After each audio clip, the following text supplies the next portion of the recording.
Hi friends, అనగనగా అదో పెద్ద ఉపగ్రహం. దాదాపు భూమి లాంటిదే, కానీ బయట నుంచి చూస్తే ఆరెంజ్ బంతిలాగా కనిపిస్తుంది.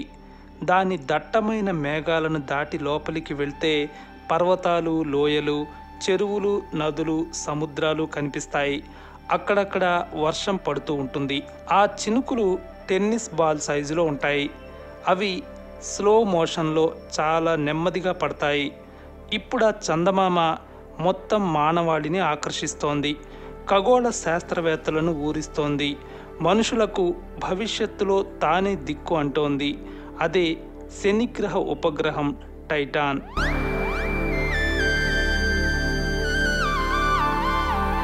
శనిగ్రహానికి 146 ఉపగ్రహాలు ఉన్నాయని అంచనా. వాటిలో పెద్దది టైటాన్. ఇది మన చందమామ కంటే దాదాపు 50% పెద్దది. మన గ్రహాల్లో చిన్న గ్రహమైన బుధ గ్రహం కంటే 6% పెద్దది. మన సోలార్ సిస్టంలో అతి పెద్ద ఉపగ్రహం గురుగ్రహం చుట్టూ తిరుగుతున్న గనీమేడ్. దానికంటే టైటాన్ కాస్త చిన్నగా ఉంటుంది. ఇది మన సౌర కుటుంబంలోని ఉపగ్రహాల్లో రెండో పెద్ద మూన్. ఇది చాలా రకాలుగా మనకు ఆశ్చర్యం కలిగిస్తుంది. ఈ ఉపగ్రహంపై ఒక రోజు పూర్తవడానికి 15 రోజుల 22 గంటలు పడుతుంది. చందమామ, మార్స్ తర్వాత నాసా ఎక్కువగా ఫోకస్ పెడుతున్న ఖగోళం ఇదే. భవిష్యత్తులో మనుషుల మరో ఇల్లుగా ఇది మారగలదు అనే బలమైన అంచనాలు ఉన్నాయి. ప్రస్తుతం ఆశలు రేకెత్తిస్తున్న మార్స్ కంటే టైటాన్ బెటర్ అని కొందరు సైంటిస్టులు చెబుతున్నారు. అందుకు ప్రత్యేక విశ్లేషణలు ఉన్నాయి. ఇప్పుడు మీకు ఈ ఉపగ్రహం గురించి నేను సేకరించిన వివరాలు చెబుతూ దీనిపై మనుషులు జీవించేందుకు వీలవుతుందా, ఎదురయ్యే సవాళ్ళేంటి, నాసా ప్లాన్ ఏంటి అనేవి వివరిస్తాను. ఇప్పటి వరకు మన సోలార్ సిస్టంలో భూమి ఉపరితలంపై మాత్రమే ద్రవాలు ఉన్నాయి. ఆ తర్వాత అలా ద్రవాలు ఉన్న మరో ఖగోళం ఏదైనా ఉందా అంటే అది టైటాన్ మాత్రమే అని నాసా తెలిపింది. టైటాన్ ఉపరితలంపై నదులు, సరస్సులు, సముద్రాలు ఉన్నాయి. ఇవి ఎక్కువగా ధృవాల దగ్గర ఉన్నాయి. వీటిలో క్రాకెన్ మేర్ అనేది అతి పెద్ద సముద్రం. ఇది 1000 కిలోమీటర్లకు పైగా విస్తరించి ఉంది.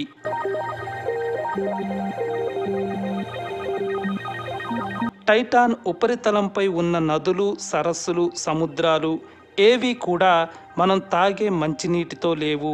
ఆ ద్రవాలు మీథేన్, ఈథేన్, ప్రోపేన్ లాంటి లిక్విడ్ హైడ్రోకార్బన్తో తయారయ్యాయి.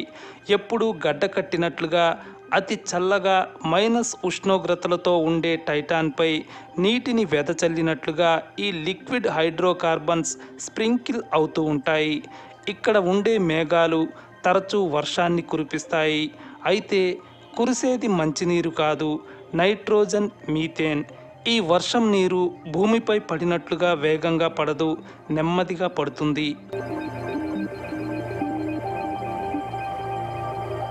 ఆసక్తికరమైన విషయం ఏంటంటే మందమైన వాతావరణం ఉండే టైటాన్ ఉపరితలం లోపల అతిపెద్ద మంచినీటి సముద్రం ఉంది అని నాసా తెలిపింది. ఆ సముద్రంలో ఆల్రెడీ జీవులు ఉండి ఉండొచ్చని నాసా అంచనా వేస్తోంది. ఆ జీవులు మన భూమిపై సముద్రాల్లో ఉండేలాంటివి కాకుండా మరోలాంటి జీవులు కూడా అవ్వొచ్చని నాసా తెలిపింది. మరి ఈ గ్రహంపై మనుషులు జీవించగలరా? టైటాన్పై మనుషులు బతకాలంటే ఆక్సిజన్, నీరు, ఆహారం, ఇల్లు అవసరం. ముందుగా ఆక్సిజన్ సంగతి చూద్దాం. టైటాన్ ఉపరితలంపై ఆక్సిజన్ దాదాపు లేదు. కానీ అడ్వాన్స్డ్ టెక్నాలజీ ద్వారా ఈ ఉపగ్రహంపై ఆక్సిజన్ని తయారు చేయవచ్చు. గ్రహం లోపల గడ్డకట్టి ఉన్న ఐస్ని కరిగించి ఎలక్ట్రోలైసిస్ పద్ధతితో హైడ్రోజన్, ఆక్సిజన్ని వేరు చేయవచ్చు. అలాగే సర్ఫేస్ వాతావరణంలో దాదాపు 5% దాకా ఉండే మీథేన్ నుంచి కూడా ఆక్సిజన్ పొందవచ్చు. అలాగే అండర్ గ్రౌండ్లో మొక్కలను పెంచడం ద్వారా ఆక్సిజన్ సృష్టించవచ్చు. అయితే ఇదంతా చెప్పుకున్నంత తేలిక కాదు. మనుషులు జీవించేందుకు కావాల్సినంత ఆక్సిజన్ సృష్టించేందుకు చాలా టైం పట్టొచ్చని అంచనా. మొత్తంగా ఆక్సిజన్ తయారు చేయడం సాధ్యమే.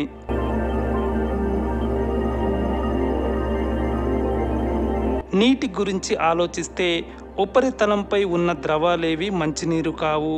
అవి తాగేందుకు ఉపయోగపడవు. కానీ లోపల ఉన్న సముద్రంలో మంచినీరు ఉంది.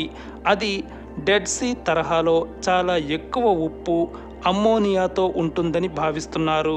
అమ్మోనియాను మనం తాగకూడదు. అది విషంతో సమానం.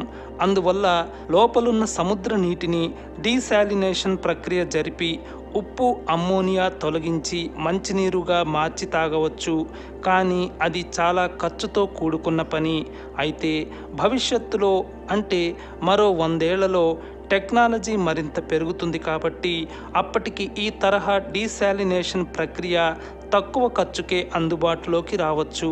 అదే జరిగితే టైటాన్పై తాగునీటి సమస్య లేనట్లే.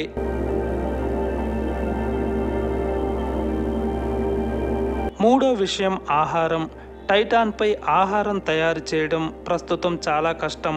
కానీ ఫ్యూచర్లో అడ్వాన్స్డ్ టెక్నాలజీ, సైంటిఫిక్ ఇన్నోవేషన్స్ వల్ల ఇది సాధ్యం కావచ్చు. టైటాన్పై 95% నైట్రోజన్, కొంత మీథేన్ ఉంది. ఇవి మొక్కలు పెరగడానికి బాగా ఉపయోగపడతాయి.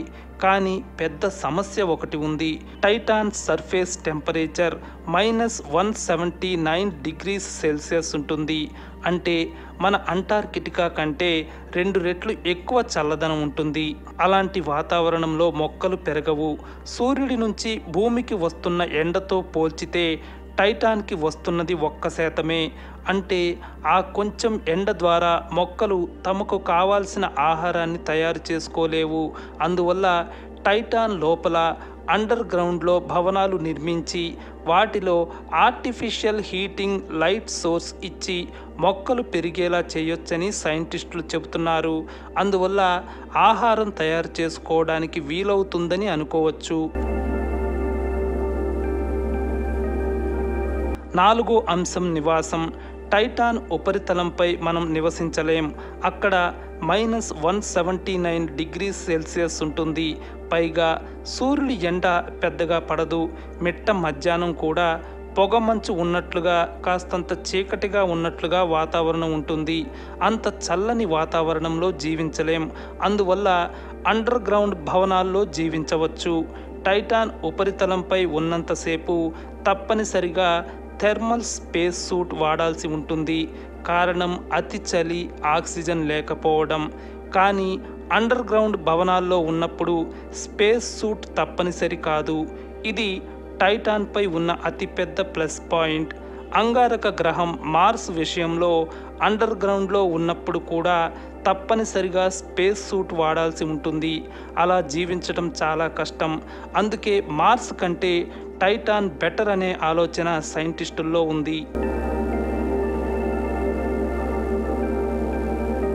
టైటాన్ ఉపరితలంపై నడవగలమా అంటే నడవగలం. కానీ ఆ ఉపగ్రహంపై నడవటం కంటే కప్పలా గెంతుతూ వెళ్ళటం ఈజీ. ఎందుకంటే టైటాన్ గ్రావిటీ చాలా తక్కువ. భూమిపై 70 కేజీల బరువు ఉన్న వ్యక్తి టైటాన్పై 10 కేజీలే ఉంటారు. అందువల్ల తేలిగ్గా నడవగలరు కానీ వేగంగా నడవలేరు. అందువల్ల గెంతుతూ వెళ్ళటం వల్ల త్వరగా వెళ్ళటానికి వీలవుతుంది. మార్స్ గ్రహంపై విపరీతమైన రేడియేషన్ ఉంటుంది. టైటాన్పై రేడియేషన్ తక్కువ. మార్స్ కంటే టైటాన్ బెటర్ అనేందుకు ఇది మరో కారణం. మొత్తంగా మన సౌర కుటుంబంలో భూమి తర్వాత మనుషులు జీవించేందుకు అనుకూలమైన ఖగోళంగా టైటాన్ నిలుస్తోంది. అయితే ఇక్కడ పెద్ద సవాలు ఉంది. ఇప్పుడున్న టెక్నాలజీతో ఈ ఉపగ్రహాన్ని చేరాలంటే 6 ఏళ్లు పడుతుంది. కానీ మరో 100 ఏళ్లలో టెక్నాలజీ బాగా పెరిగి భూమి నుంచి టైటాన్ని 2 సంవత్సరాల్లోనే చేరుకునే పరిస్థితులు రావచ్చు. అప్పుడు ఆస్ట్రోనాట్లు 1 వే ట్రిప్ కింద టైటాన్కి వెళ్ళొచ్చు. అయితే గ్రావిటీ లేని స్పేస్లో 6 నెలల కంటే ఎక్కువ కాలం ప్రయాణిస్తే ఎముకల బరువు 10% తగ్గుతుంది. 2 సంవత్సరాల్లో 30% తగ్గిపోగలదు.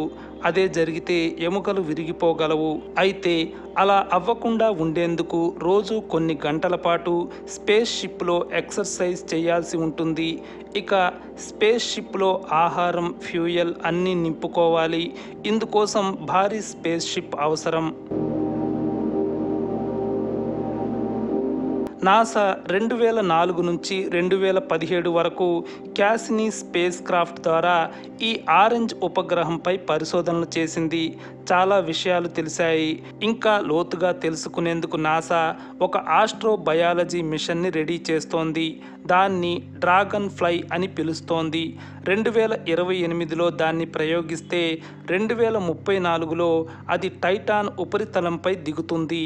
అది తూనీగలాగా ఎగురుతూ టైటాన్ ఉపరితలంపై అక్కడక్కడా దిగుతూ పూర్తి వివరాల్ని నాసాకి చేరవేస్తుంది. నాసా ఆ డ్రాగన్ ఫ్లైని రకరకాల ప్రదేశాల్లో దింపి అక్కడి మట్టి, ద్రవాలు, వాతావరణాన్ని పరిశీలిస్తుంది. మట్టిలో శాంపిల్స్ తీసుకొని ప్రయోగాలు చేస్తుంది. తద్వారా టైటాన్పై మనుషులు జీవించే అవకాశాలు ఎంతవరకు ఉంటాయో మరింత ఖచ్చితత్వంతో తేల్చుతుంది. డ్రాగన్ ఫ్లై ఇచ్చే సమాచారాన్ని బట్టి నాసా నెక్స్ట్ పరిశోధనలు ఆధారపడి ఉంటాయి.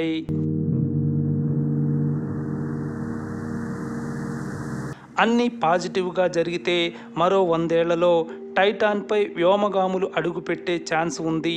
తద్వారా తిరిగి భూమికి వచ్చే పని లేకుండా టైటాన్ని భూమిగా మార్చుకునే ఛాన్స్ ఉంటుంది. ఒక థ్రిల్ ఏంటంటే భూమిపై ఉన్నప్పుడు మనకు చందమామ మాత్రమే కనిపిస్తుంది. అది కూడా చాలా దూరంగా ఉంటుంది. అదే టైటాన్ మీద ఉంటే దగ్గరలోని శని గ్రహం, దాని వలయాలు కనిపిస్తాయి. అలాగే మరిన్ని ఉపగ్రహాలు కనిపిస్తాయి. ప్రతిరోజు ఆకాశం కొత్తగానే ఉంటుంది. అయినప్పటికీ మనకు అన్నింటికంటే గొప్ప గ్రహం భూమి. ఇక్కడ పుట్టిన మనకు ఈ గ్రహమే మనుగడకు అన్ని రకాలుగా అత్యంత అనుకూలంగా ఉంటుంది. ఇవి టైటాన్ విశేషాలు. మీకు ఈ ఉపగ్రహంపైకి వెళ్ళాలని ఉందా? కామెంట్స్లో చెప్పండి. నెక్స్ట్ మరో వీడియోతో పలకరిస్తాను. Take care. బాయ్.